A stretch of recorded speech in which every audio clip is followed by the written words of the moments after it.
Je m'appelle Nadine Duiko, épouse Ndwanda. Nous sommes ici dans le Maryland, à Bowie plus précisément. Mon époux et moi, nous avions Nadine Hair Braiding Empire. Disons que moi, j'aime dire salon de beauté, mais mon mari aime appeler ça une entreprise. Honnêtement, j'ai toujours cette image là de ce petit salon que j'avais à la maison. Tu as commencé à la maison? Voilà, oui, j'ai commencé à la maison avec une seule chaise. Mais mes employés aiment dire que c'est une entreprise. Oui, commencer d'abord par travailler pour quelqu'un. OK. J'ai travaillé dans multiples salons de coiffure. Près de 13 si je ne me trompe pas. Oui, à la recherche d'un meilleur salon. Commencer un salon de coiffure à domicile avec une simple chaise n'est pas une anecdote banale, c'est une véritable leçon de bootstrapping. Cela signifie démarrer avec les moyens que l'on a sous la main, sans attendre des capitaux importants ni des infrastructures sophistiquées. Sur le plan professionnel, ce choix cache deux stratégies essentielles. Premièrement, il permet de réduire drastiquement les coûts fixes.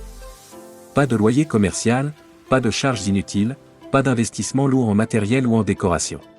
Concentrez-vous sur la satisfaction de vos premiers clients, car ce sont eux qui donneront les premiers signaux de viabilité. Leurs retours vous permettront de corriger, d'améliorer et de consolider votre offre avant d'investir dans une structure plus lourde. C'est cette logique progressive qui sépare les projets qui tiennent dans la durée de ceux qui s'effondrent après un départ trop coûteux. Une entreprise qui maîtrise sa chaîne d'approvisionnement inspire confiance, car elle montre qu'elle peut tenir ses promesses dans la durée.